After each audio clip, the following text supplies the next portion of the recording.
আল্লাহ পাকের চূড়ান্ত আশিক পাগড়ি মাথায় রাস্তা দিয়ে যায়, অপর পার্শ্ব থেকে এক যুবক যুবতী হেঁটে হেঁটে আসতেছে। আল্লাহর ওলির কিনারা আসার পরে একটা রাস্তার পাশে একটু কাদা পানির ছিটা লাগছে মেয়ের গালে। যুবকটা সহ্য করতে না পেরে হাতটা বাড়ায় আল্লাহর ওলির গালের উপর একটা চর কষে দিল। আল্লাহর ওলি মুফতি আজিজুল হাসান রাহমাতুল্লাহ আলাইহি থাপ্পড়টা খেয়ে মাটিতে গড়ায় পড়ল, কাঁদতেছে। যুবক খিলখিল করে হাসতে হাসতে যুবতী মেয়েটারে নিয়ে এরপরে সামনে যায়। কিছু দূর যাওয়া মাত্র যুবকটা রাস্তায় পড়িয়া পাওটা ভেঙে গেছে। যুবতী চিল্লায়, বাঁচাও বাঁচাও। তৃতীয় এক ব্যক্তি ঘটনা দেখতেছিল, দৌড়ে কয়, এই যুবক কেন কান্না করো, এই যুবতী কেন কাঁদো? বলে, তাকায় দেখো আমার প্রিয় বন্ধুটার পাও ভেঙে গেছে, হাতেও ব্যথা পেয়েছে। বলে, ওই যে এক পাগড়িওয়ালা কান্দে, কান্দে কেন, কিছু করছো নাকি? বলে, হ্যাঁ, এই যুবক চর মেরেছে। চিনি ওই হুজুরকে? বলে, না চিনি না। বলে, আমগো দেশে বড় হুজুর, বলে বড় মুফতি সাহেব। ইনি এমন একজন আল্লাহর ওলি, দোয়া করতে দেরি, কবুল হইতে দেরি না। মেয়েটার দুর্বল হয়ে গেল, কারণ মেয়েদের মন দুর্বল, নরম। মেয়েটা তাড়াতাড়ি যুবকের কয়, তাড়াতাড়ি মাপ চা। এবার যুবক পা দিয়া কষ্ট করে করে করে করে আল্লাহর ওলির কাছে গেল। আল্লাহর ওলির পা জড়ায় কয়, হুজুর আমাকে মাফ করে দেন, বেয়াদবি করে ফেলেছে। আল্লাহর ওলি মুফতি আজিজুল হাসান ডাক দিয়া কয়, যুবক, আমি তো তোর জন্য বরদোয়া করি না, কত আমার পাও ভেঙে গেছে, হাত বাঁকা হয়ে যাচ্ছে, ব্যথা। বলে, ও যুবক, আমি বুঝতে পেরেছি তোর প্রিয়া একটা মেয়ের গালে একটু কাদার পানি লাগছে, আমি ইচ্ছা করে লাগাই নাই, হঠাৎ অজান্তে লাগছে, তুই সইতে পারো নাই। ওরে, আমিও তো একজন আর আশিক। যখন তুই আমার গালের উপরে চড় মেরেছ, আমার আল্লাহ সহ্য করতে পারে নাই। জাগাত বিচার শুরু হয়ে গেছে, মরার আগে বিচার। জায়গা মতো বেয়াদবি করবি, হাটাজারির হুজুরের সামনে গিয়া গালি দেওয়া লাগবে না। এমনও বুজুর্গ বাংলাদেশে আছে যার সামনে গালি দেওয়া লাগবে না, তুই একা একা গোপনে কিছু বলবি, আল্লাহর গজব ঘরের মধ্যে শুরু হবে। হাটাজারের হুজুর জীবনেও জানবে না যে তোর উপরে গজব আসছে, কেন আসছে, কারণ এই সব কিছু ফয়সালা হয় আসমান থেকে। খুব সাবধান, রক্তের গরম সব জায়গায় দেখাস না, কপাল পুড়ে যাবে। এমন করা পূর্বে তোর আব্বা আম্মায় কান্না করে এই কপাল আর ভালো করতে পারবে না। এর যুবক আল্লাহর গোলাম, এই ময়দানে হাজারো যুবক আছো, যদি পা দুটো আগায় দাও, আমি পায়ে হাত রেখে বলি, রে বাবা, আমিও তোর মতো যুবক সন্তান। আমি মিথ্যা বলা, তুই যদি বলো আমিও তো মিথ্যা বলতে পারি, আমিও তো গালি দিতে পারি, কিন্তু না, বরং আমি এর থেকে আল্লাহর কাছে পানা চাই। তোমাকেও বুঝাইতেছি, তুমিও গুনাহ থেকে বাঁচো। এক নম্বরে মিথ্যা কথা বলবা না, গালাগালি করবা না। আমার নবীর গালি দিচ্ছে বেঈমান, নবী মুস্কি মুস্কি হাসতেছে। নবী মুস্কি মুস্কি হাসেন, আবু বকর পাশে বয়া চিন্তা করে, নবীর গালি দেয়, সহ্য করা যায় না। যখন দাঁড়াইয়া জবাব দিতে শুরু করলো, নবী বেজার হয়ে গেলেন। আবু বকর বলেন, নবী আপনি বেজার হয়েছেন কেন? বলে, যখন চুপচাপ বসেছিলাম, তুমি আর আমি, আল্লাহ ফেরেশতা পাঠাইয়া বেঈমানের জবাব দিতেছিল, ফেরেশতা দিয়া জবাবের ব্যবস্থা করেছে, তুমি জবাব দিলা কেন? এরে নবীর উম্মতের দল, ও যুবক, মদিনার নবী বলে গেছেন, যুবকের মাধ্যমে ইসলামের খেদমত বেশি হয়েছে। আলহামদুলিল্লাহ, আলহামদুলিল্লাহ। আজকে তারই একটা পূর্বাভাস লাগতেছে। যে কোনো ওয়াজের মধ্যে যায়, যুবক ভাইদের উপচে পড়া ভিড় আর ভিড়।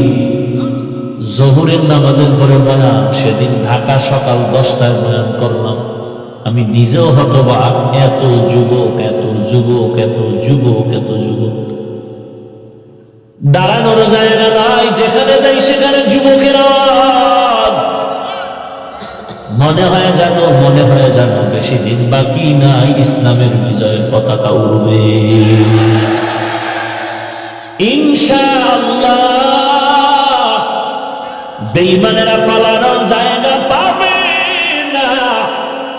যদি যুবক আর একটু মজবুত হয়ে যাও, তোমার মতো যুবক, এই যুবককে অজে আসতে দেখতাম না এক সময়, আর এখন যুবক শুধু অজেই আসে না, ভয়ানে কান্না করে, মোনাজাতে কান্না করে। বিদায় বেলা মোনাজাতের পর পাগল হয়ে যায়, একটু হাতের সাথে হাত লাগায় সালাম দিবে, কান্না করে, হুজুর মাথায় হাত দিয়ে দোয়া করে, না নামাজ ছাড়ব না। স্কুলে পড়ে, কলেজে পড়ে, নামাজ বাদ দেয় না। এই কুমিল্লার থেকে কত যুবক মাদ্রাসায় যায়, দেখে আমার মতো একটা জামা লাগানো, রুমাল আর টুপি পরা, কি করো বলে কুমিল্লা কলেজে পড়ি। এই সুরাত কেন বলে হুজুর দোয়া করেন, বয়ান শুনে অবস্থা। আর কি আইসো কেন কয় এমনি, আমি এমনি না, কি জন্য বল কয় আসছি পরামর্শ। কি পরামর্শ কয় আর জীবনে কলেজে পড়ুন না। আমি বললাম কে তোরে পরামর্শ দিয়েছে, সিদ্ধান্ত নিয়েছো? কয় না, ভর্তি হইয়াও ভর্তি বাতিল করেছি। আমি বললাম টাকা দিয়ে আবার ভর্তি হ। আমারে যদি মানো, আমার পরামর্শ হলো তোর মতো একটা ইসলামের মনওয়ালা যুবক স্কুলে পড়বি, কলেজে পড়বি, ডাক্তার হবি, ডক্টর হবি, ইঞ্জিনিয়ার হবি, সাংবাদিক হবি। তোর মতো একটা ইসলামী মাইন্ডের যুবক যখন ম্যাজিস্ট্রেট হবে, তোর মতো যুবক দ্বারা এই দেশে ইসলামের খেদমত বেশি হবে। বেঈমানেরা যুদ্ধ লাগাইবে ভাব। যদি বেঈমানেরা কয় মুসলমানেরা আমরা ঔষধ দিব না, মুসলমানের সন্তান তুই কলেজে পড়িয়া ডাক্তার হইয়া চ্যালেঞ্জ দিবি রে বেঈমানের দল, তোদের ঔষধ লাগবে না, আমরা মুসলমানের ডাক্তার হইয়া মুসলমানের জন্য যথেষ্ট।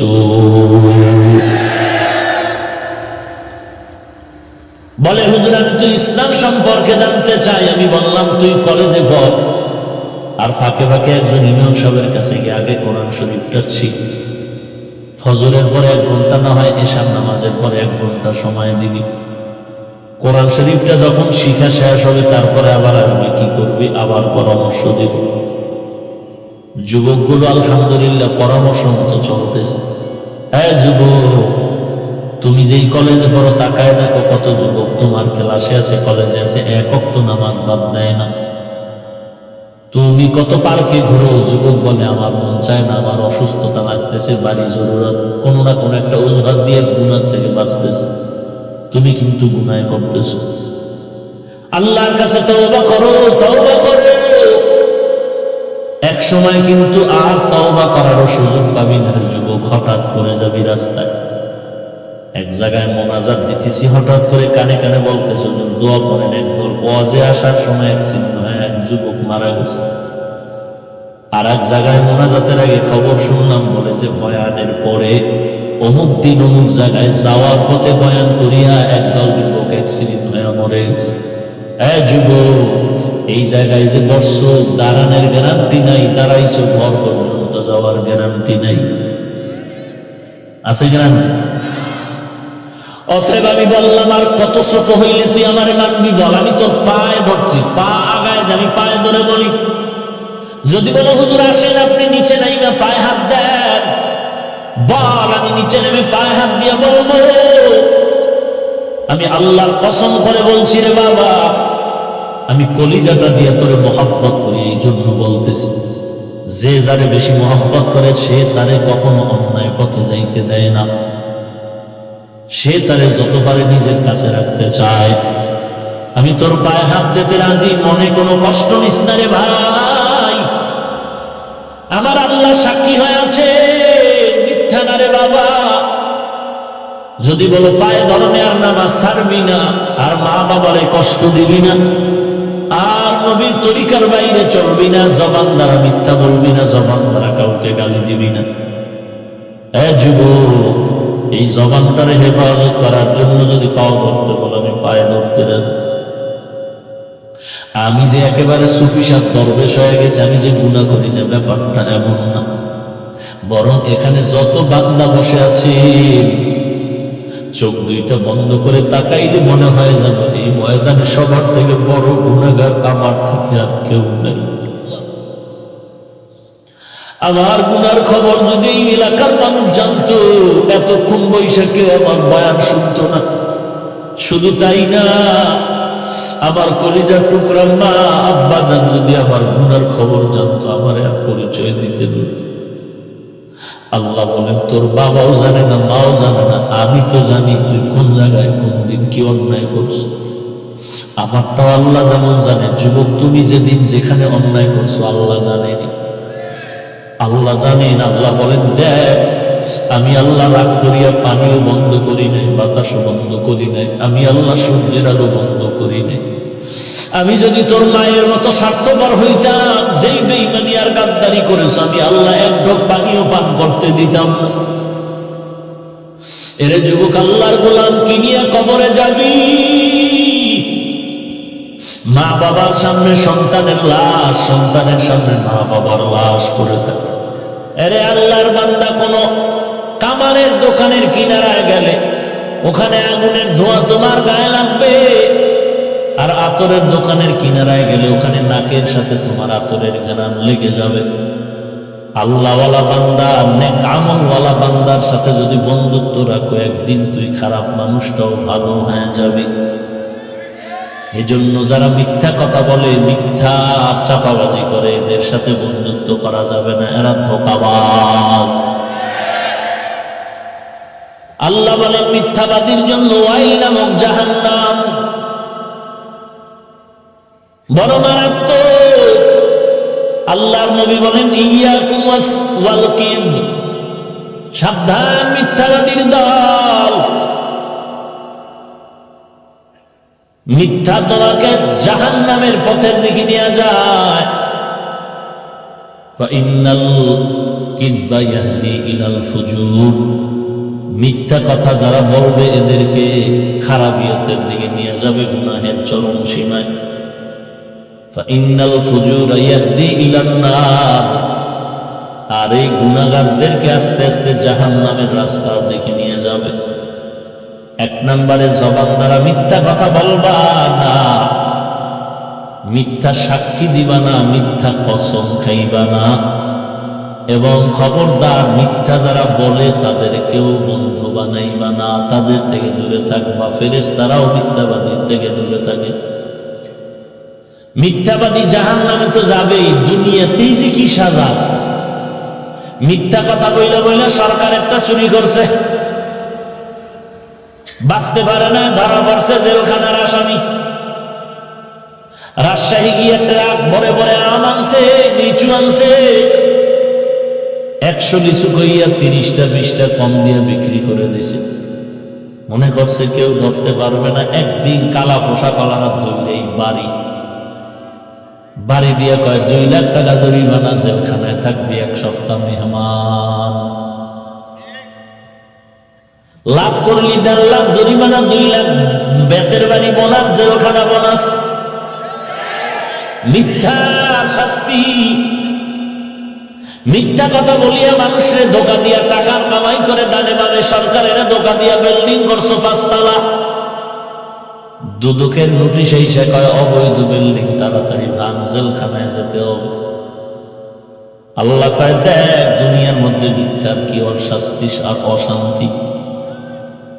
আর এই মিথ্যাটা যদি হঠাৎ ধরা পড়ে, ছেলে যদি টের পায় মা আব্বাই মিথ্যা কইছে, এই যে এক ঘৃণা,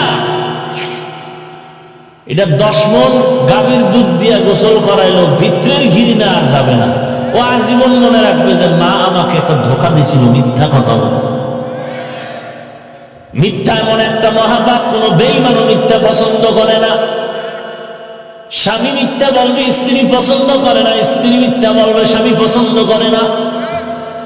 নবীজির দরবারে একজন গিয়া বলে, নবী আমার অনেক অন্যায় আছে, আমি মিথ্যা কথা বলি, আমি চুরি করি, আমি জিনা করি, আমি মদ পান করি। ও নবী, এর থেকে বাঁচার উপায় কি? তবে সব একসাথে ভাবতে পারবো না, একটা বলবেন।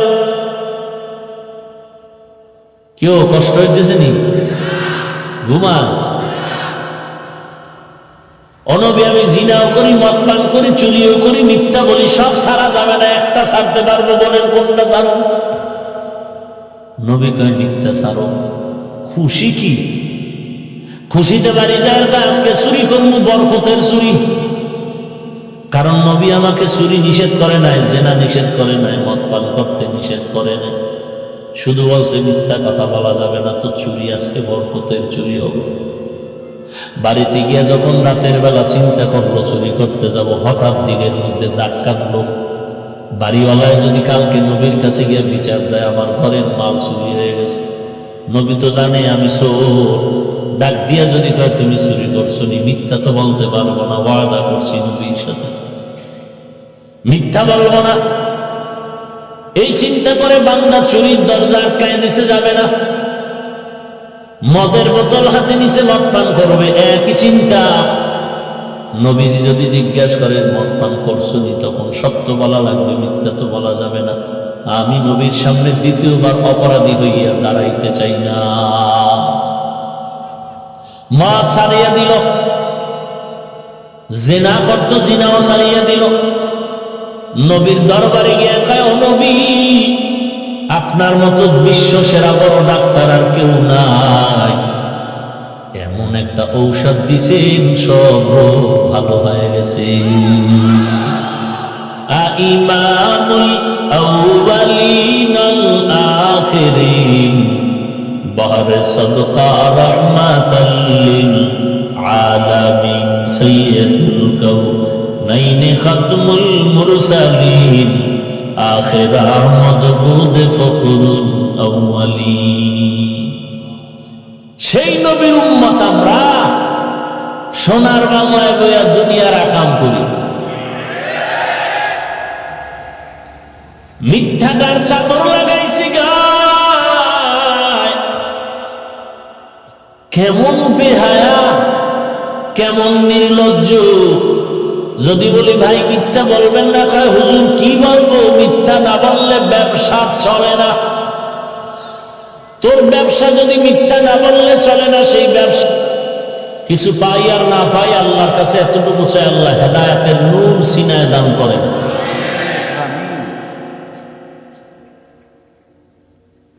আল্লাহ বলেন আমাকে ভয় করো, 2 নাম্বার জবানকে হেফাজত করো। তাকওয়া বড় দামি একটি সম্পদ। যারা এই তাকওয়ার মানদণ্ডে চলবে, আল্লাহ বলেন এরা বিনা হিসাবে জান্নাতি।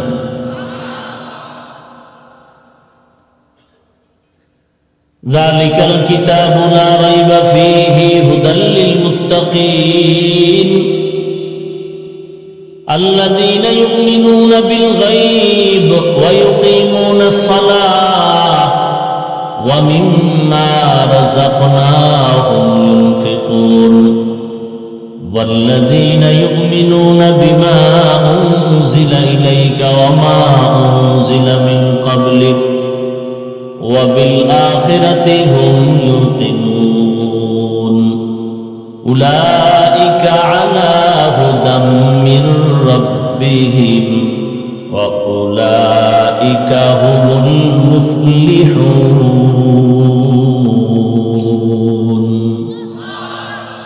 তাকওয়া যারা অর্জন করবে এরা মুত্তাকি, এরা সফল কাম, এরা জান্নাতি।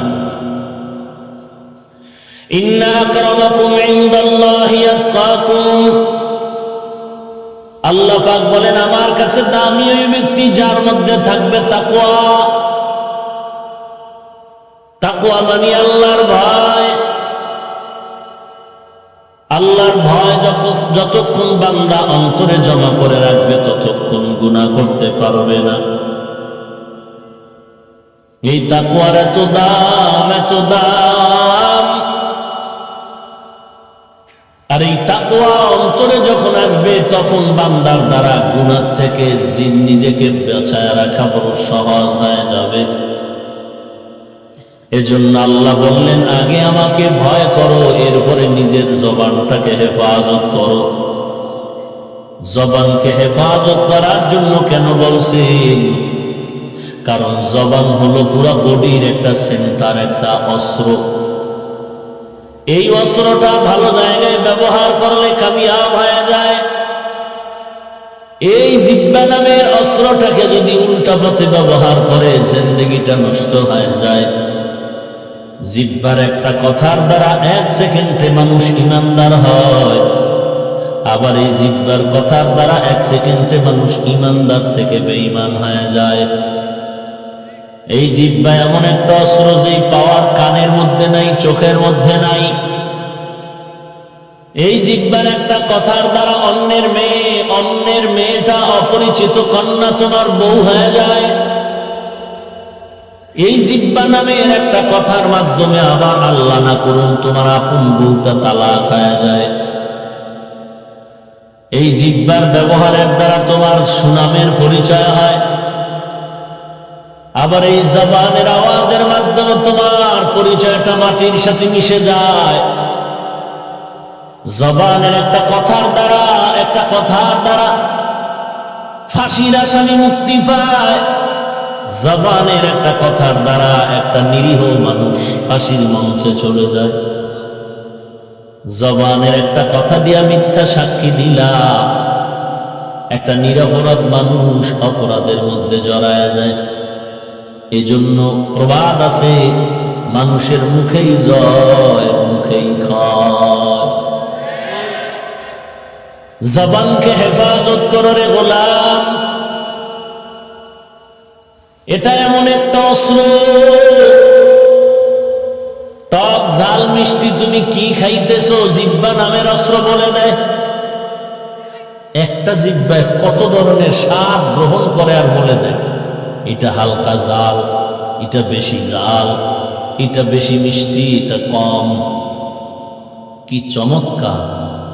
এই জন্য আল্লাহ বলেন, আমাকে যদি পেতে চাও, আউলিয়ায়ে কেরামরা বলেন, মান আরাফা নাফসা ফাকাদ আরাফা রাব্বাহ, যে নিজেকে চিনতে পারলো সে রবের পরিচয় পেয়ে গেল।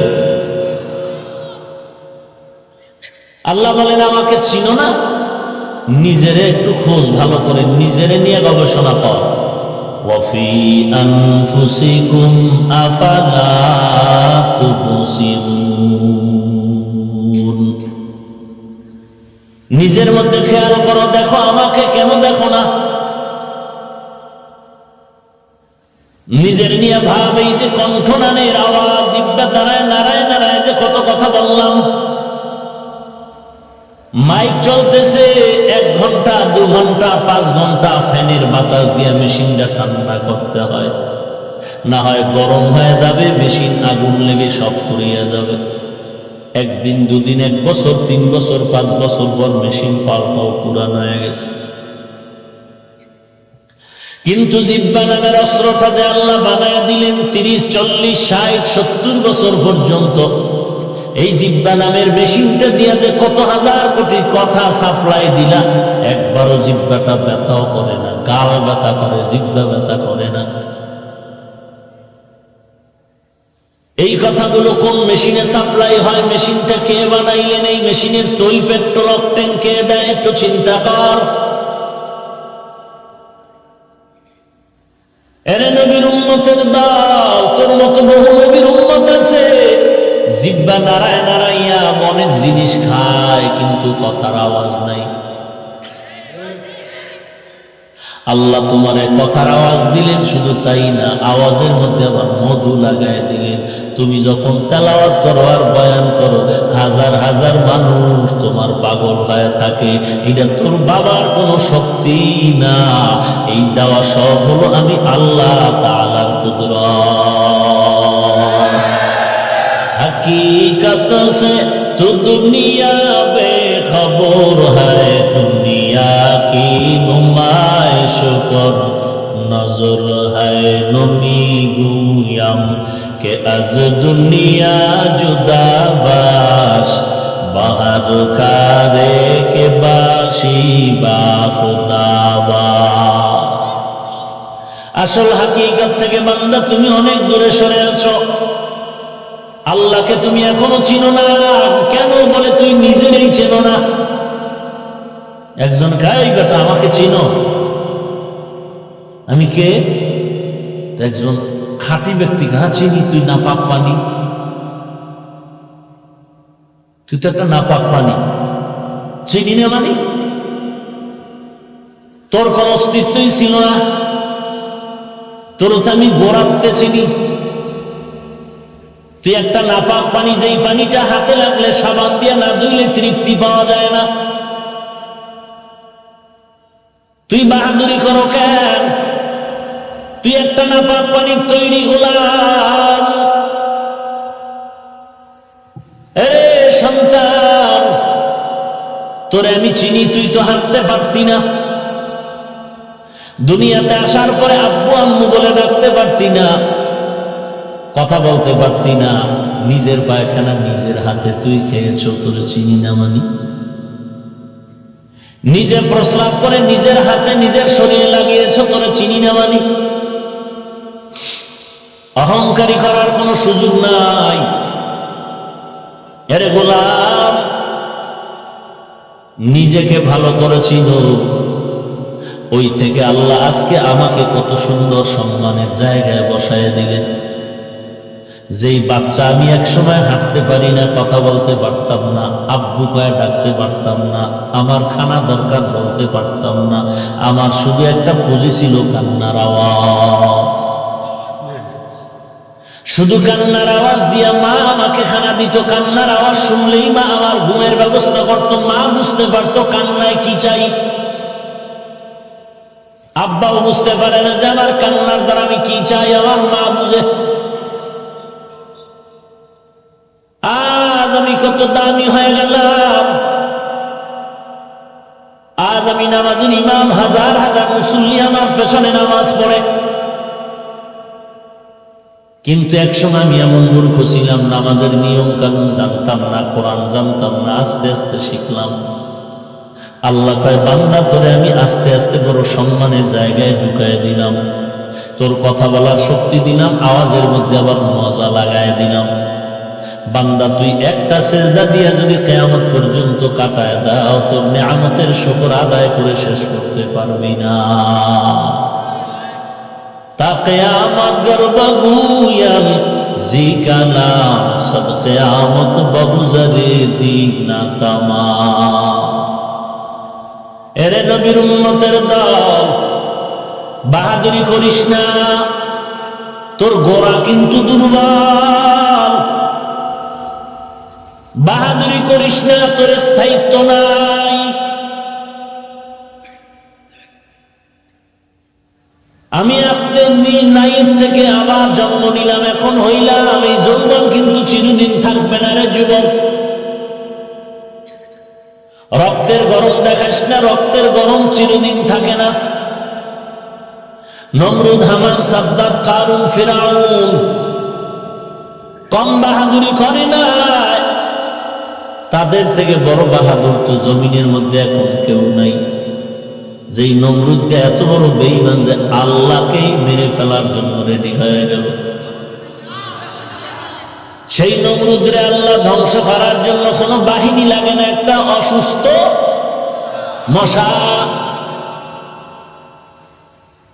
যেই ফেরাউন 40 বছরে কোনো ঠান্ডা জ্বর হয় নাই, এত ক্ষমতাবান ফেরাউন মাস্তানিয়ার গাদ্দারি করার কারণে ওই লোহিত সাগরের চুবানি খাইয়া ধ্বংস হয়ে গেল। আজও ফেরাউনের লাশ আছে, একটা মশা মাছি পর্যন্ত ওখানে যায় না। দুনিয়ার মুমিন কেন কোনো বেঈমানের ঘরের মধ্যে ফেরাউন নামের কোনো সন্তান নাই, নমরুদ নামের কেউ নাই। কোটি টাকার মালিক দেখো, অভাব হয় না দূর। গরিব ঘুমায় আরাম করে, মনটা বাহাদুর। ফেরাউনের লাশটা দেখো মিশর জাদু ঘরে, খায় না মাটি, পোকা মাছি সবাই ঘৃণা করে। হৃদয় থাকিবে যার নম্রতা সদা, রহমত আসিবে সে তা প্রভুর ওয়াদা। বড়র বড়াই থাকলে দিলে রহমত আসবে না, নিজেকে নিজে ছোট মনে করিও সাদা। উঁচু জমিন থেকে পানি নিচু জমিনে যায়, তেমনি খোদার রহমত আসে নম্রতার হৃদয়। ভোগবিলাসের গাড়ি বাড়ি পরে রবে সব, ভোগবিলাসের বাড়ি গাড়ি পরে রবে সব। থাকতে সময় স্মরণ করো আল্লাহ আমার রব, থাকতে সময় স্মরণ করো আল্লাহ আমার রব। কে আমাদের রব? আর কেউ আছে? ইন্নাল্লাযীনা ক্বালু রাব্বুনা আল্লাহু সুম্মা ইসতাকামু ফালা খাউফুন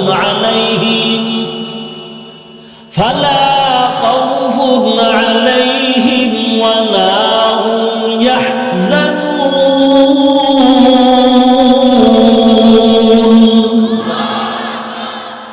যারা বলে আমার রবকে এবং এই কথার পরে তার জীবনটা চালায়, রবের বাইরে জীবন চালায় না, রবের গোলামি ছাড়া কারো গোলামি করে, আল্লাহ বলেন কোনো ভয় নাই, কোনো চিন্তা নাই, আমি আল্লাহ কুদরতি জিম্মায় তোকে জান্নাতের মেহমানখানায় পৌঁছায় দিব।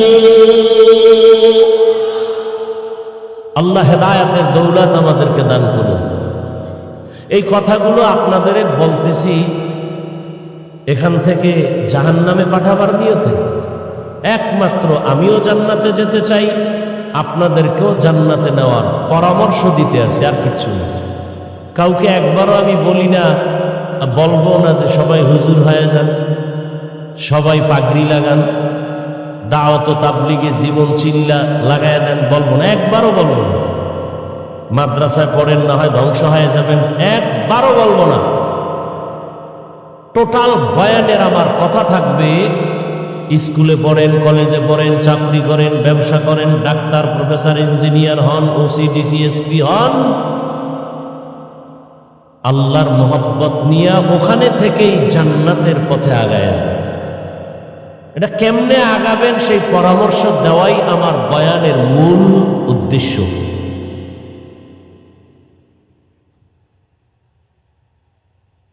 সেক্ষেত্রে আমি কোরআনে হাকিমের সূরাতুর রহমানের কয়েক টুকরা আয়াত, রসুলের একটি হাদিস পড়েছি। তর্জমাটা বলে নেই, এরপরে কিছু ব্যাখ্যা। আল্লাহ তাআলা বলেন, আর রহমান, রহমান হলেন তিনি, আল্লামাল কুরআন, কোরআন শিক্ষা দিলেন যিনি, খালাকাল ইনসান, রহমান হলেন তিনি, মানুষ সৃষ্টি করলেন যিনি, আল্লামাহুল বায়ান, রহমান হলেন তিনি, বয়ান শিক্ষা দিলেন যিনি। নবীজি বলেন, খায়রুকুম মান তাআল্লামাল কুরআনা ওয়া আল্লামাহ, وفي رواية أفضلكم من تعلم القرآن وعلمه। জমিন ও আসমানের ভেতরে যত সৃষ্টি জগৎ আছে, মাখলুক আছে, মাখলুকাত আছে, এর মধ্যে শ্রেষ্ঠ হলো যারা কোরআন ওয়ালা, নিজেও কোরআন শিখে অন্যদেরও কোরআন শিখায়। বক্তব্য সব শেষ, শুধু মোনাজাত বাকি। এই কথা বইলে কিন্তু শুরু করছে, ডিস্টার্ব করলেই হাত দুইটা উঠায় মোনাজাত দিয়ে বলবে শেষ, এবছরের জন্য বিদায়। ক্ষতি করেন না আমাদের, বহু মানুষ কষ্ট করে বসে আছে গরমের মধ্যে, ডিস্টার্ব করেন না, খালি আমাদের ক্ষতি করবেন। আপনার এই জন্মটাকে এই জন্যই যে খালি ক্ষতিই করবেন আমাদের।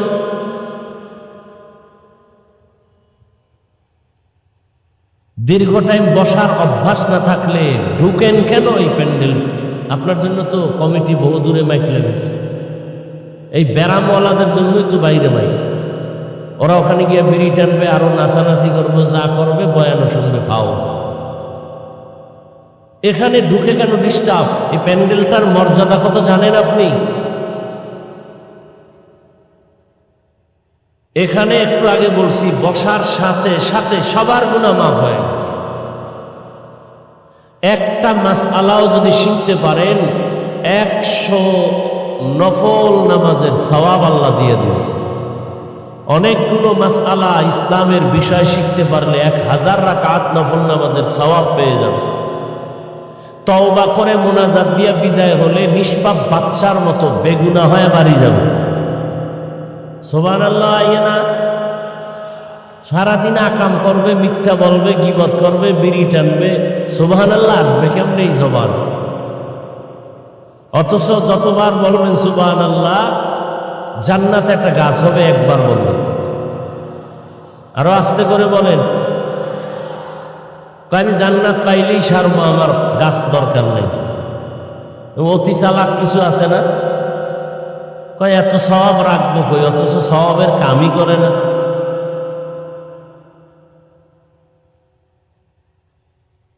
নবীজি বলেন,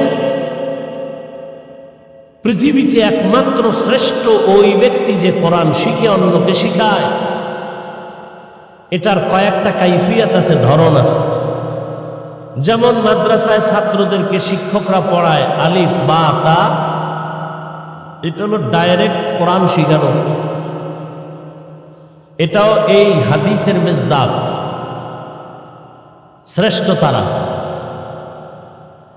আবার এখানে ডাইরেক্ট শিখানো হয় না, কিন্তু কোরআন হাদিসের বয়ান হবে। ইনডাইরেক্ট হলেও এটাও এই হাদিসের অনুযায়ী শ্রেষ্ঠ মজলিস।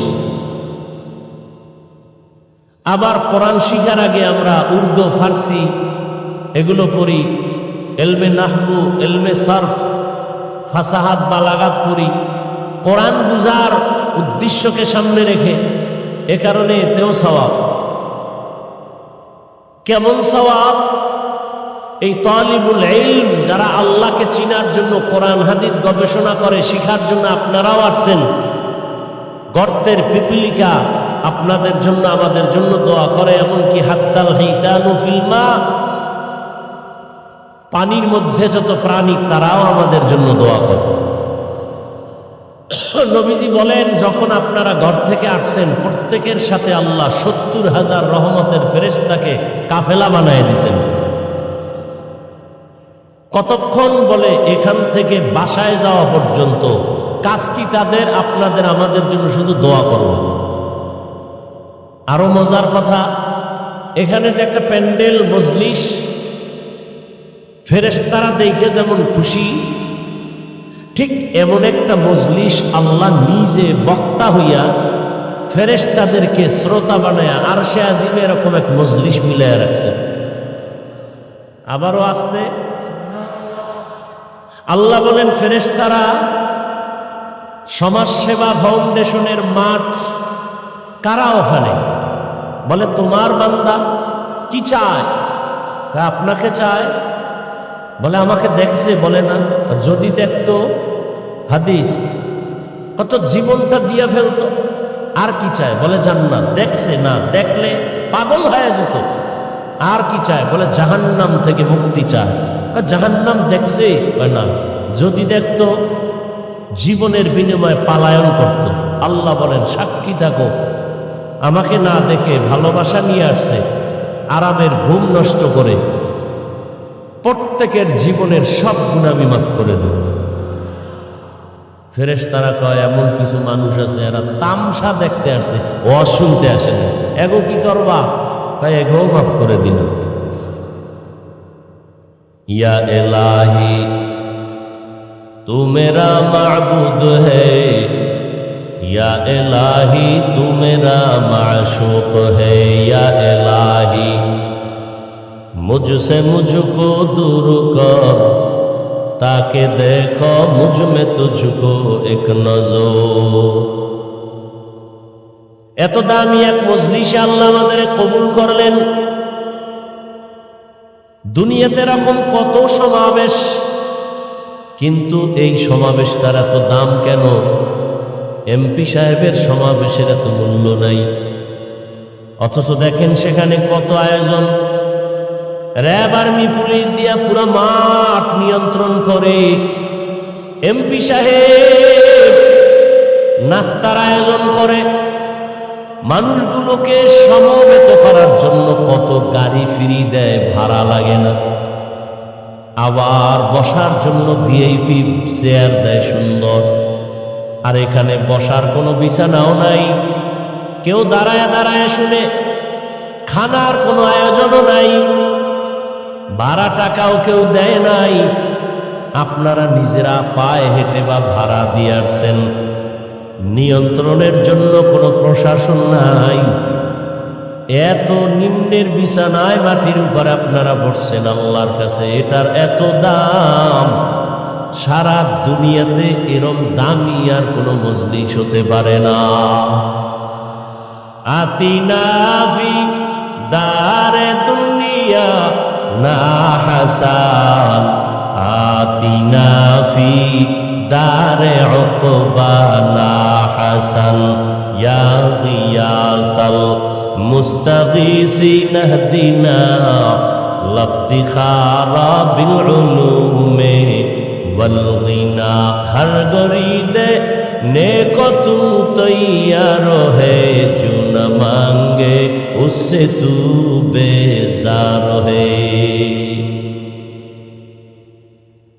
এই মজলিসের এত দাম, কোরআনের বরকত।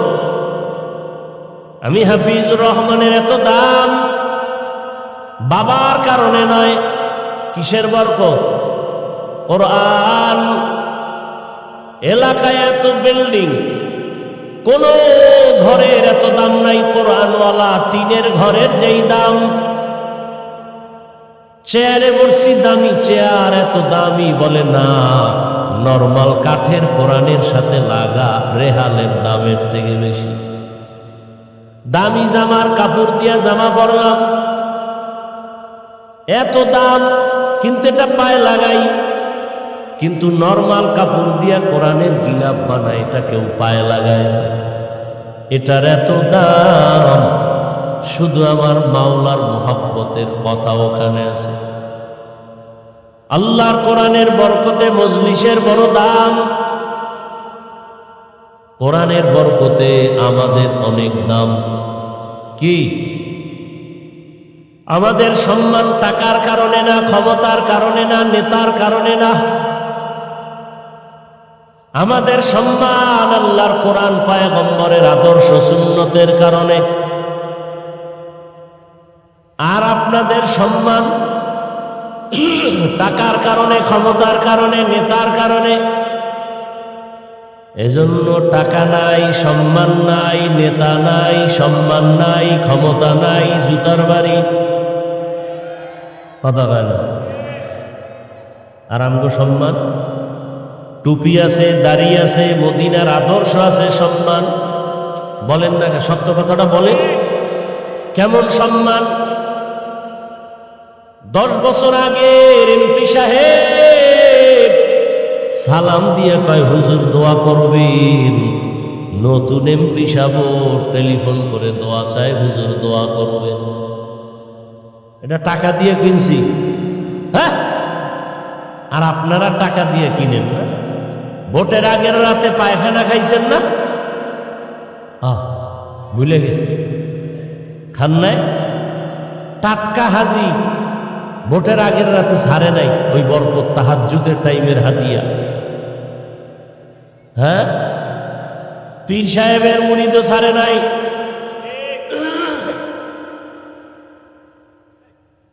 এই জন্য আমি মাঝে মাঝে বলি, যত বড় ভাগরিওয়ালা বুজুর্গ, ইমানের পার্সেন্ট কত টের পাওয়া যায় মাইয়া বলা বিয়া দেওয়ার সময়। উপরে কিছু চায় না, ভেতরে যৌতুক চায়। যারা যৌতুক চায় তারাও জালেম, যারা যৌতুক দেয় তারাও জালেম। মাঝখানে ঘটক সাহেব টাটকা জালেম, বড় জালেম। এই ঘটকটা হইল চরম নষ্ট।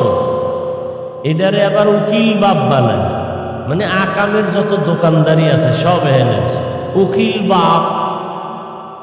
এরপরে 14 গোষ্ঠী সব সদরঘাট হয়ে গেছে, আর পর্দা নেই। উকিল বাবা, আপন বাপের এত বাপ কয় না, উকিল বাবারে আব্বা কয়। 2 নাম্বারিতে ভরে গেছে সব। হ্যাঁ, আল্লাহ হেদায়াত দান করুন। ভালো করে মনে রাখবেন, এই উকিল বাপ কইয়া এর সাথে বেগানা দেখা করা হারাম, 1000 কোটি বার হারাম।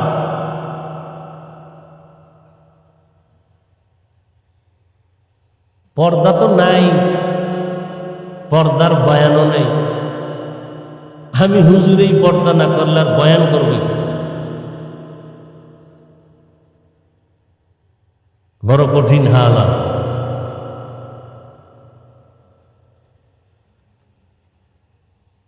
বড় দামি।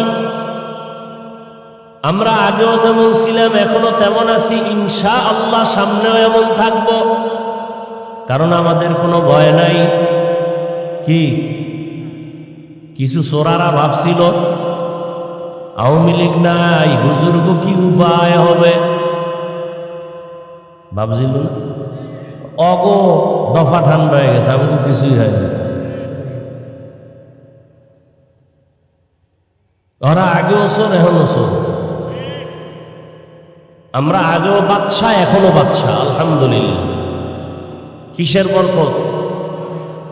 সেই কোরআনটা আপনার ঘরে নাই, পড়েন না কেন, ধরেন না কেন, দেখেন না কেন? ও ইন্টারনেটের ফতুয়া লয়ে বয়ে রয়েছেন না, যে অর্থ না যাই না পড়লে লাভ নাই, কোরআনের অর্থ না জেনে পড়লে লাভ নাই। যারা বলে ওয়াল্লাহি তারা ভণ্ড। তারা কি? তাদের যারা ভণ্ড বলে না তারাও ভণ্ড। এখন আবার কেমনে আপনার আটকাবে? এই হাফিজ সাহেব বয়ান করলো না, হিংসা ঝাড়লো, আছে না? আচ্ছা, ভণ্ডদের বিরুদ্ধে, বাতিলের বিরুদ্ধে কি নবীজি কথা বলেন নাই? এটা হিংসা। ভণ্ডদের বিরুদ্ধে কথা বলা এটা কোরআনের আইনে ফরজ, রসুলের আইনে সুন্নত। এটা হিংসা কেন? আপনি আকাম করবেন বলা যাবে না, না? আপনি শরীয়তের বিরুদ্ধে চলবেন বলা যাবে না, এটার নাম হিংসা। আর আপনি যে 14 গোষ্ঠী উদ্ধার করেন, এটা হিংসা না।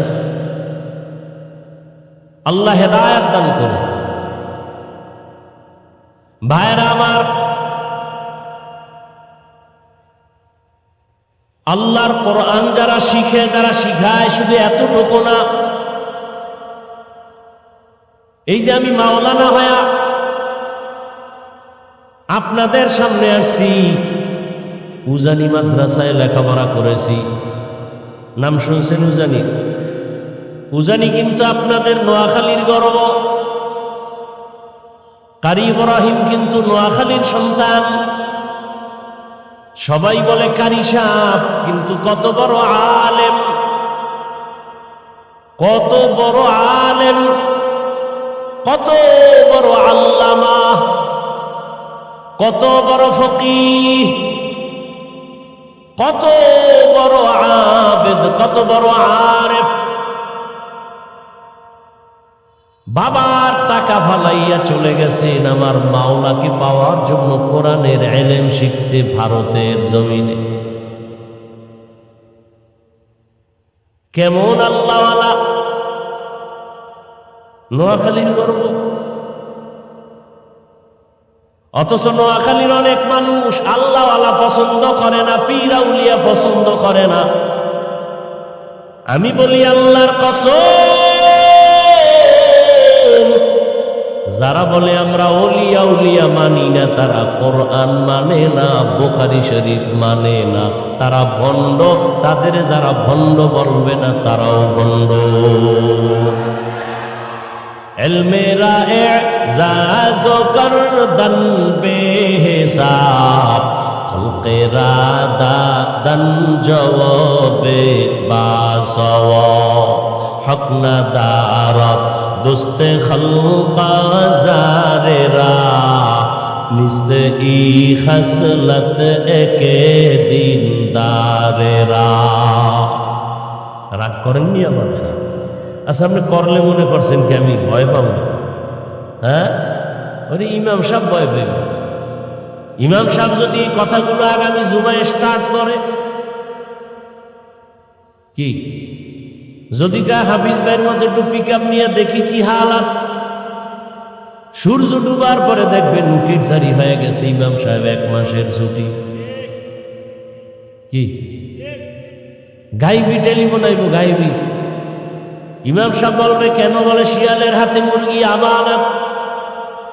কথা বলে ভালো কাম না, শিয়ালের হাতে মুরগি আমানত দিলে যা হয়, মাদ্রাসার মসজিদের চাবি, ধর্মের চাবি সুদখোরের হাতে দিলে তাই হয়।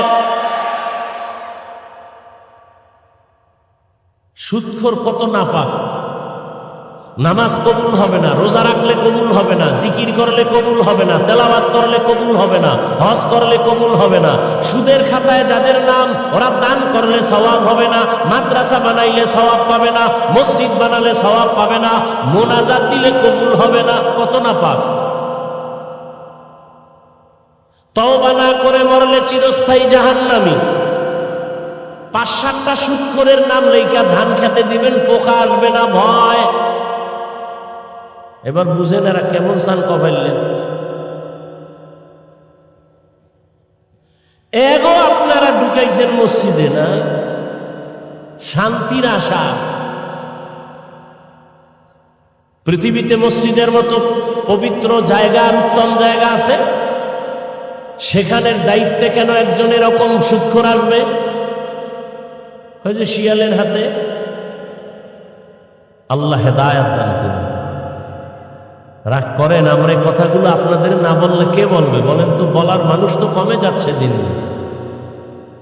জিন্দেগি মে বন্দেগি তু করনা হে,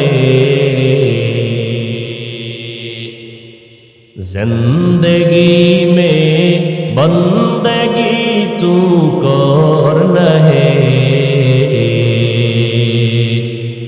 जिंदगी बे बंदगी शर्मिंदा है, जिंदगी बे बंदगी शर्मिंदा है।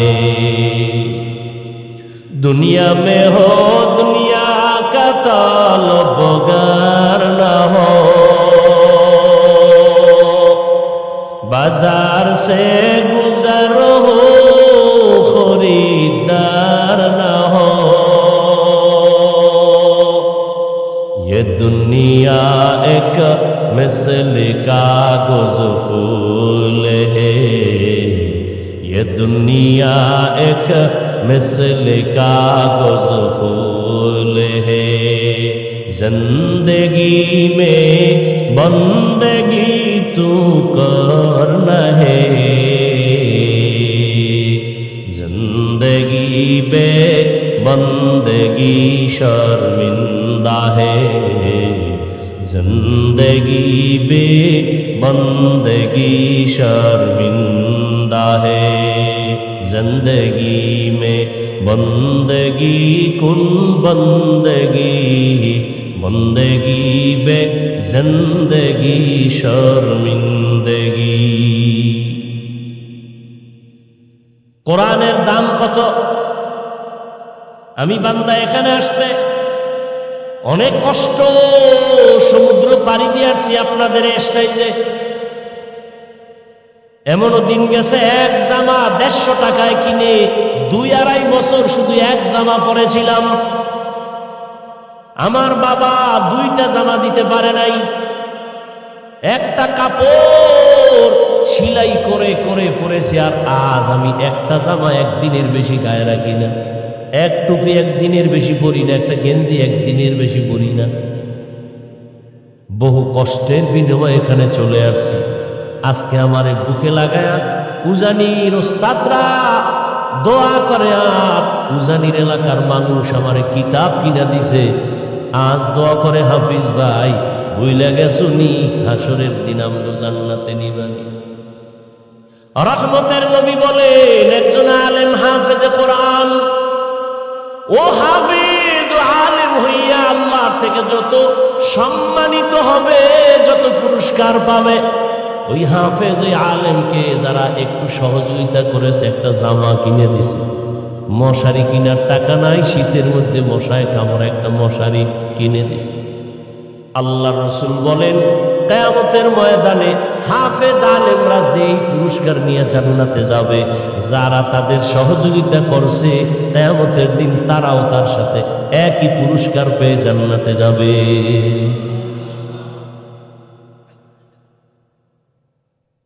তাহলে যারা কোরআন শিখে আর শিখায়, এর মধ্যে এটাও আছে যারা সহযোগিতা করে কোরআন শিক্ষার ব্যাপারে, এরা জান্নাতে যাবে।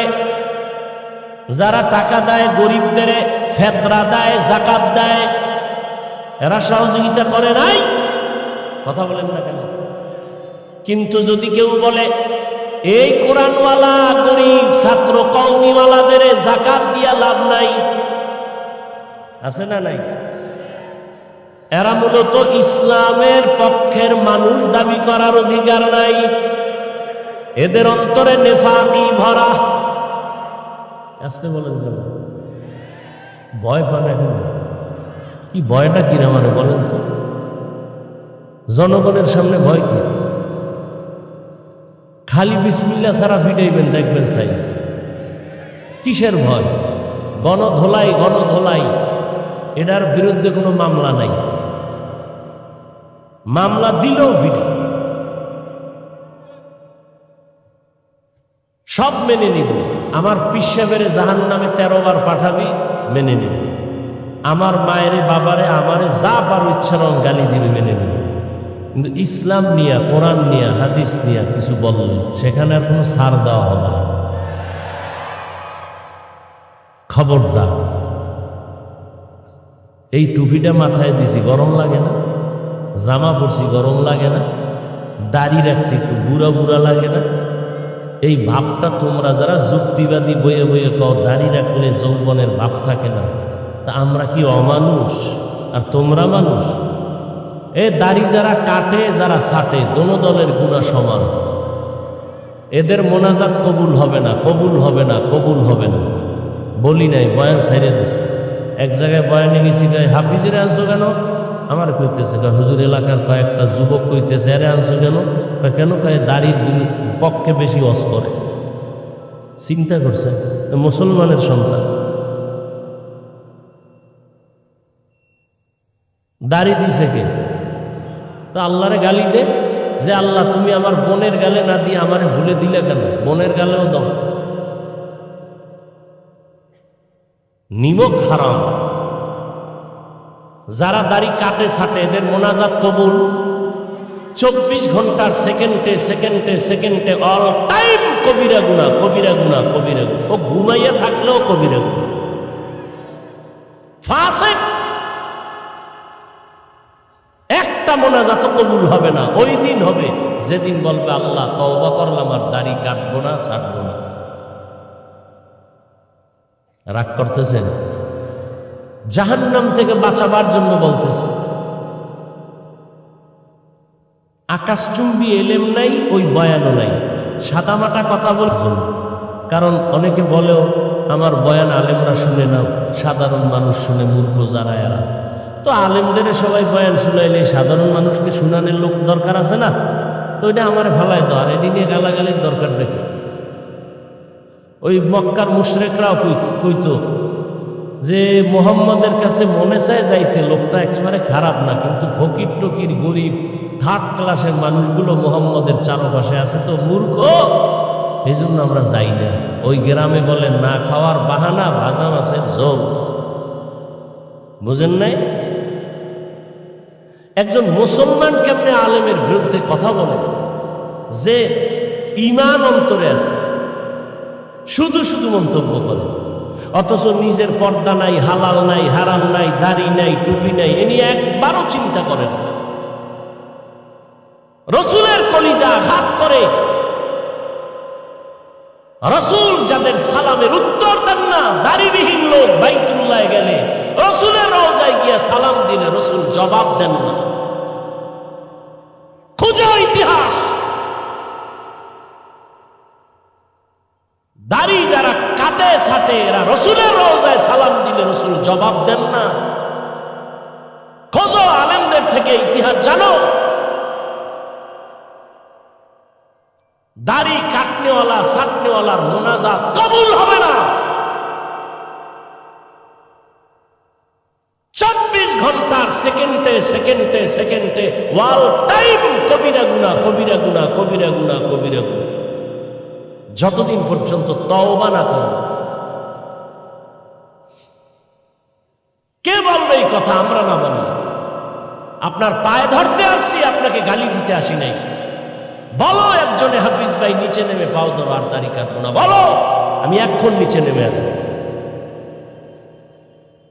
আমি আগে বলছি না, আমি হুজুর হওয়ার বয়ান করতে আসি নাই, মাদ্রাসায় ছাত্র বাড়ানোর বয়ানে আসি নাই, তাবলিগের দল ভারী করার বয়ানে আসি নাই। আমি স্কুল, কলেজ, ভার্সিটির ডাক্তার, প্রফেসর, ইঞ্জিনিয়ার, এই লাইনের মানুষগুলোকে কিছু পরামর্শ দিতে আসছি। সবাই তো এই লাইনে করে, আমি একটু এই লাইনে করি, সমস্যা নেই। ও আমার কলিজার যুবক বাবারা, স্কুলে পড়ো, কলেজে পড়ো, চাকরি করো, ব্যবসা করো, কলিজা দিয়ে দোয়া করি ওই লাইন ছাড়বা না। দোয়া করে যাই তুমি ডাক্তার হইও, ওখানে লেখাপড়া করে ইঞ্জিনিয়ার হও, প্রফেসর হও, ওসি, ডিসি, এসপি হও, এমপি, মন্ত্রী, মেম্বার হও। তবে আমার ছোট একটা দাবি, বেয়াদব হইও না। লিকুল্লি শাইইন জিনাতুন ফিল ওয়ারা ওয়া জিনাতুল মারই তামামুল আদাবি। আজ খুদা গাহি মে তৌফিক আদব, বেআদব মাহরুম গাশত আজ ফজলেরা। আরেকটু সময় আগাবো ভাইরা আমার। পর্দার আড়ালের মা বোন আছে তো, এরে আম্মা জানেরা, ও পর্দার আড়ালের বোনেরা, আলেমের মায়ের জীবনটা কতই ধন্য। হাফেজে কোরআনের মা বাবার জীবন কত ধন্য। আপনার সন্তানটাকে ডাক্তার বানাবেন, দোয়া করে গেলাম। ইঞ্জিনিয়ার বানাবেন, এরে আম্মা জান, আপনি ভাবতেছেন আপনাকে কেন বলি, ভালো করে শুনেন আর লিখে রাখেন। মা বাবার অবদান না থাকলে, বিশেষ করে মায়ের চেষ্টা না থাকলে, একটা সন্তান কোনোদিন ভালো সন্তানে পরিণত হতে পারে না। মায়ের অবদানের কারণে এ জমিনে ডিসি সাহেবের ব্যবহার ভালো, কেন বলে মায়ের অবদান। এসপি সাহেবের ব্যবহার ভালো, কেন মায়ের অবদান। ডাক্তার সাহেবের চরিত্র ভালো, মায়ের অবদান। প্রফেসরের ব্যবহার ভালো, মায়ের অবদান। ডাক্তারের মন মেজাজ কথাবার্তা ভালো, মায়ের অবদান। আলেমের আদর্শ আমল ভালো, মায়ের অবদান। গাছ ভালো হলে বাস, এটাই তো। মা বাবা ভালো তো সন্তান ভালো। এরে আম্মা জান, এ দুনিয়াতে যত ভালো ভালো সন্তানের ইতিহাস আছে, সব মায়ের কারণে। বলার সময় নাই। ডাক্তার জাকির নায়েক সাহেব কত ভাষার ডক্টরের ডিগ্রি নিয়ে আজ কত সম্মানের জায়গায় আছে, টাকার গরমে। কথা বল না, ক্ষমতার গরমে। খবর নিয়ে দেখেন মায়ের অবদান। এরে আমার যুবক, ভুলে গেছো তোদের সেই যুবক ওসমান হাদির কথা। রাস্তা দিয়ে হাঁটে ওসমান, মানুষ এসে টাকার বান্ডিল দেয়। ওসমানটা কেন বলে, এমনি হাদি ভাই তোমারে দিল 50,000 টাকার বান্ডিল, এমনি দেয়। এই যুবক, আর তোর চরিত্র কত খারাপ। সারা রাত মোবাইলে আকাম করবি, এমবি নাই। এমবি কোথায় পাবি, টাকা লাগবে, কোথাও পাও না। মায়ের টাকা চুরি করো, বাবার পকেট মারো, তুই বাবার ঘরের চোর, তুই সন্তান না, তুই মা বাবার ঘরের অভিশপ্ত একটা সন্তান।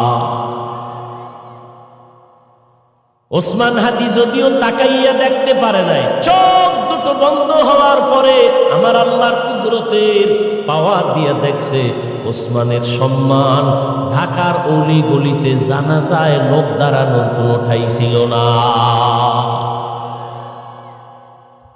মায়ের অবদান।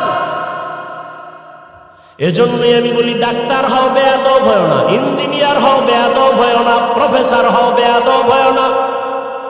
ওসি ডিসি এসপি হইও, বেয়াদব হইও না। আমার দেশে মাওলানা মুফতি মুহাদ্দিসের অভাব নাই, মাদ্রাসার অভাব নাই, ছাত্রদের অভাব নাই, জায়গা দেওয়া যায় না। এই যে ঢাকায় এত কান্না করি, আল্লাহ মানুষের কাছে দোয়া চাই, ছাত্র বাড়তেছে, জায়গা নাই, কেমনে রাখি, ঘুমানোর জায়গা দিতে পারি না। হাঁটার রাস্তার মধ্যে ছাত্র ঘুমায়। বাংলাদেশে ছাত্রের অভাব নাই, মাওলানা মুফতি হাফেজের অভাব নাই। কিন্তু আমি এই জন্য ওই লাইনের বয়ানটা কম করি, এই লাইনে করি কারণ আমার দেশে ডাক্তারের অভাব, ইঞ্জিনিয়ারের অভাব, আদর্শবান ওসি ডিসি এসপির বড় অভাব। আজ আমার দেশে যদি আদর্শবান ওসি ডিসি এসপি থাকতো থানায় জেলায়, তাহলে আমাদের এত চিৎকার করে বয়ানের প্রয়োজন হতো না, আম্মাজান আমার বোনেরা ধর্ষিতা হতো না। বয়ান করতে গিয়ে কোনো বাধা আসতো না, কোনো সুৎখোরের আবার অনুমতির প্রয়োজন হতো না।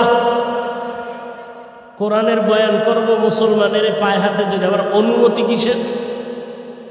এর অনুমতি লাগবে কইলেও তো ভিডা দরকার।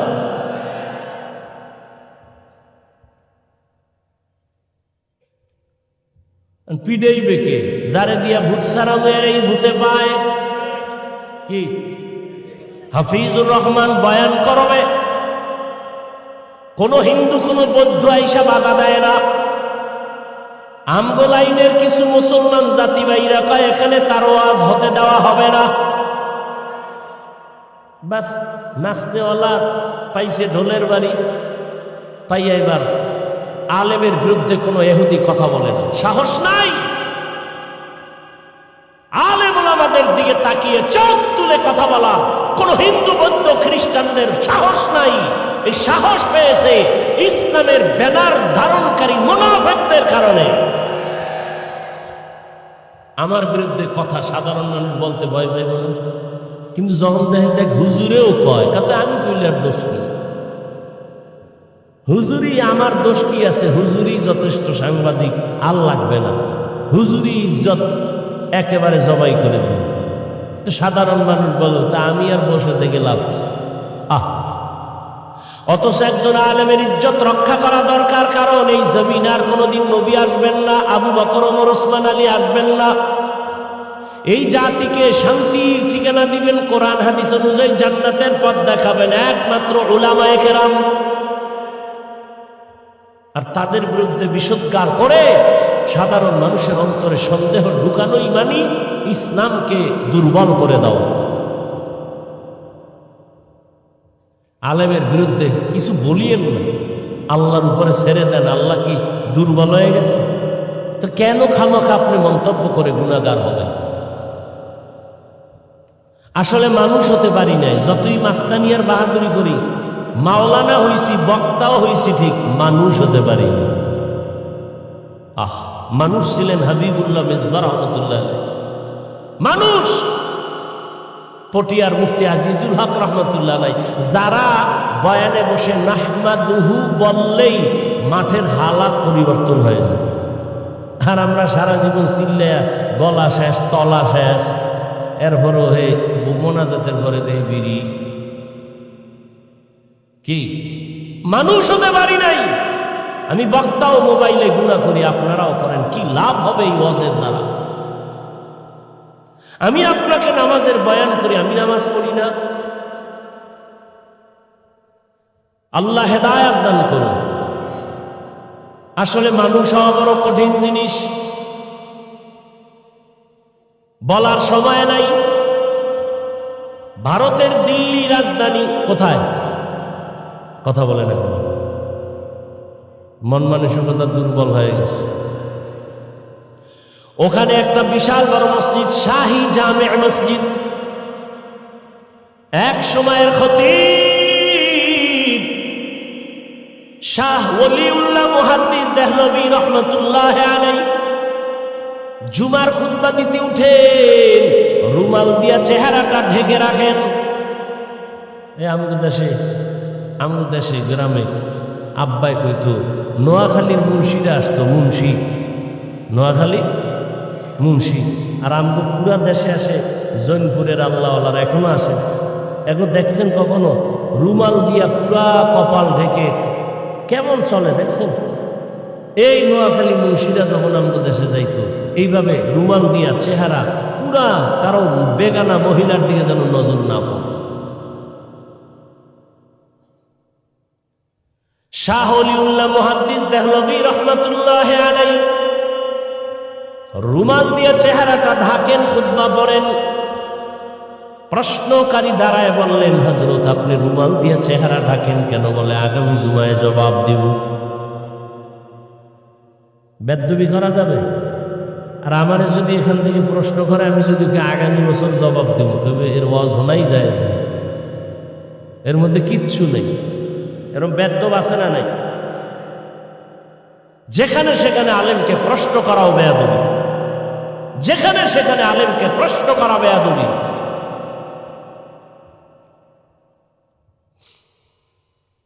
শাহ ওলিউল্লাহ মুহাদ্দিস দেহলভী, যাকে ডেঙ্গিয়ে কোনো আলেমের সামনে হাদিস বয়ান করার সুযোগ নেই, এত বড় আলেম, পরের জুমে আসলেন, প্রশ্নকারী ধার মে আস ডাকলেন, বলে বসো। রুমালটা উঠায় তার মাথায় দিল, দেওয়া মাত্র একটা চিৎকার মেরে বেহুশ হয়ে গেল। জিজ্ঞাসা করলেন হুশে আসার পর, এই প্রশ্নকারী, চিৎকার দিয়া বেহুশ হয়ে কি দেখছো বল? বলে ওয়াল্লাহি আল্লাহর কসম, আপনার রুমাল আমার মাথায় দেওয়ার পরে দেখি দিল্লির বিশাল রাজধানীতে হাজারো লাখো মানুষের মধ্যে মানুষ নাই, সব বানর, শুয়োর, কুকুর, মাঝে মাঝে মাত্র দুই একটা মানুষ দেখা যায়। গর্বা সুরত আদমি ইনসাবুতে আহমদ বু জাহলো হামেক সাবুদে আদমিরা আদমিয়ত লাজমাস উদরাগর বুনা বাশদ হে জমাস। মাওলানা হওয়া সহজ, বক্তা হওয়া সহজ, ডাক্তার হওয়া সহজ, মানুষ হওয়া কঠিন। মানুষ কখনো মানুষকে হিংসা করে না, হিংসা করা মানুষের অভ্যাস না, এটা পশুর চরিত্র। মানুষ মানুষের ক্ষতি করতে পারে না, যারা করে ওরা হিংস্র পশুর থেকেও খারাপ। মানুষ হতে পারি নাই, যে কারণে দেখেন না মা বাবা সন্তানের জবাই করে, সন্তান মা বাবাকে জবাই করে, ভাই ভাইকে হত্যা করে। মানুষ হতে পারি নাই রে বাবা।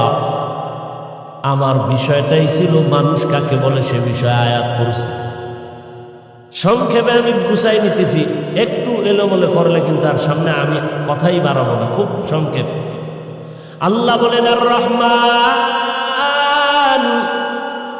আল্লামাল কুরআন খালাকাল ইনসান। রহমান হলেন তিনি, কোরআন শিখাইলেন যিনি, মানুষ বানাইলেন যিনি।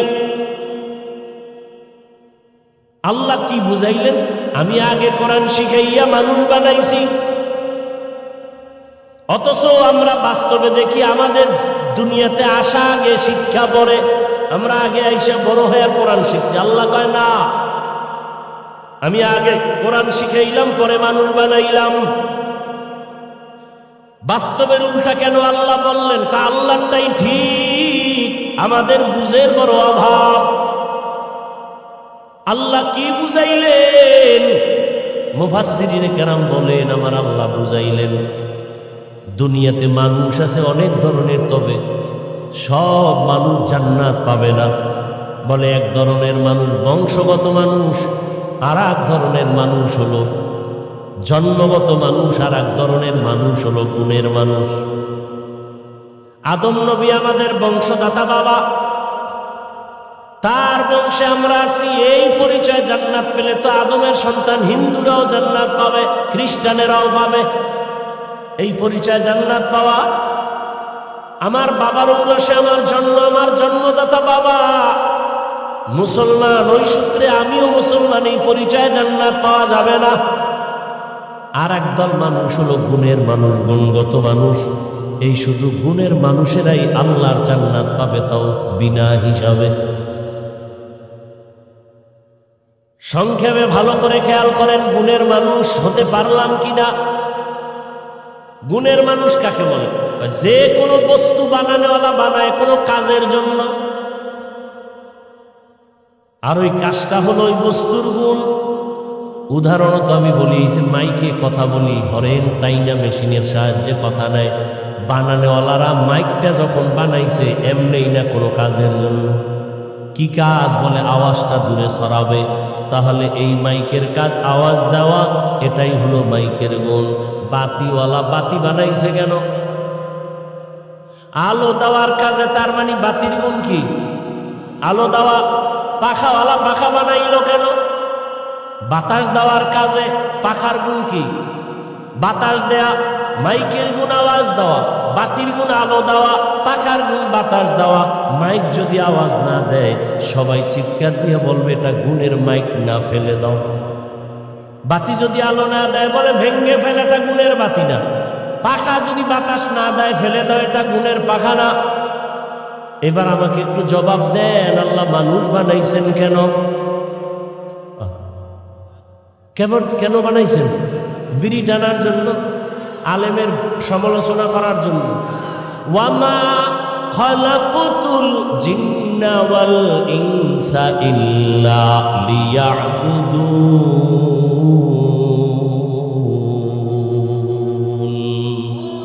মা খালাকুতুল জিন্না ওয়াল ইনসি বাখা জুজ ইবাদাত নিস্তে মাকসুদ আজ্জাহা। মানুষ বানাইছেন কোন কাজের জন্য বলেন? তাহলে মানুষের গুণের নাম কি? ইবাদত। মানুষের গুণ কি? এখন ইবাদত কি মন দ্বারা চলবে? ইবাদতের জন্য নিয়ম আছে না নাই? কে দিছেন? কার মাধ্যমে? রসুলের মাধ্যমে। আমরা পাইছি কেমনে? রসুল আইসা বলছে। কির মাধ্যমে? কোরআন হাদিসের মাধ্যমে। হ্যাঁ, এই আসল কথা এখানে।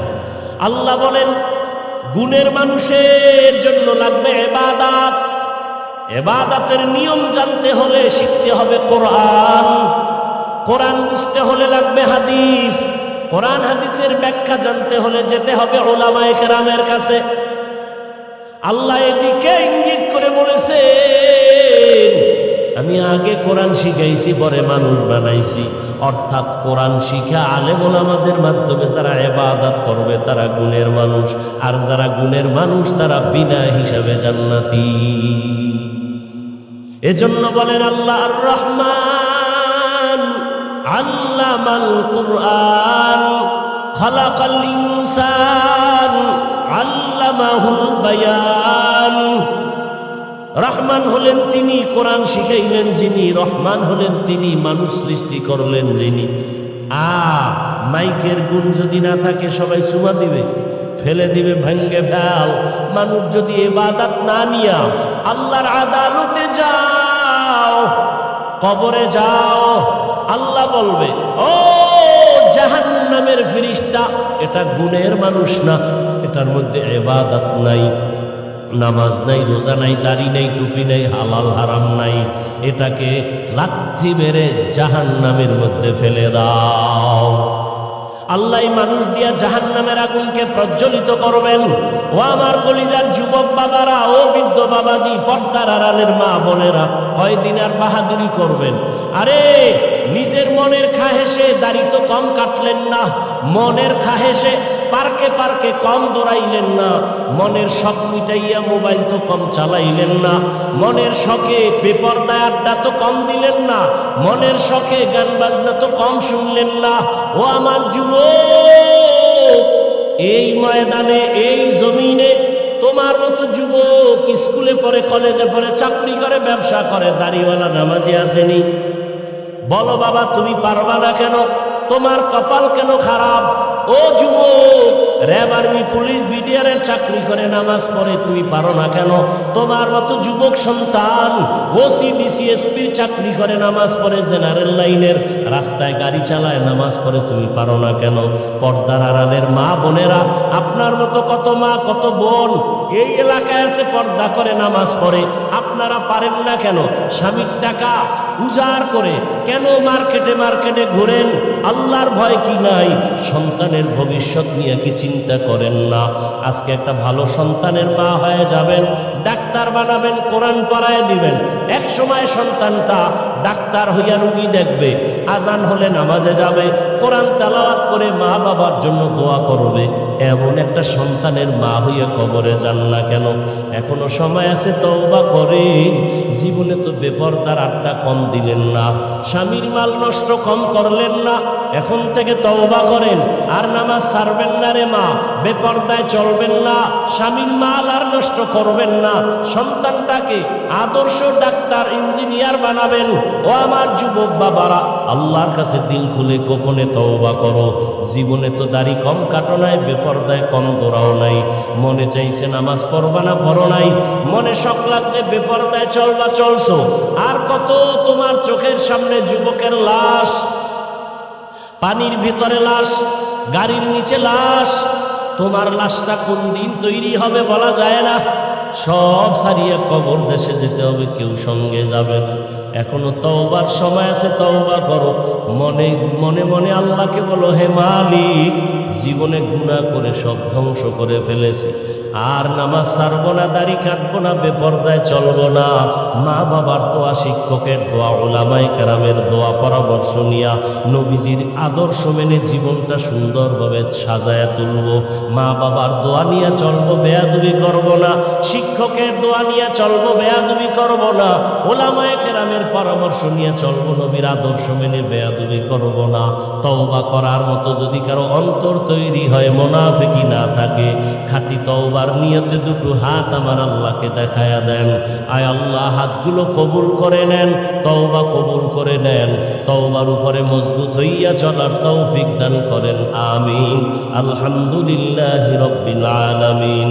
والصلاة والسلام على سيد الأنبياء والمرسلين وعلى آله وأصحابه أجمعين يا أرحم الراحمين يا أرحم الراحمين يا أرحم الراحمين رب ارحمهما كما ربياني صغيرا اللهم إنك عفو كريم تحب العفو فاعف عنا اللهم إنا نسألك رضاك والجنة ونعوذ بك من سخطك والنار اللهم إنا نعوذ بك من البرص والجنون والجذام وسيء الأسقام اللهم إنا نسألك علما نافعا ورزقا واسعا وشفاء من كل داء ربنا لا تزغ قلوبنا بعد إذ هديتنا وهب لنا من لدنك رحمة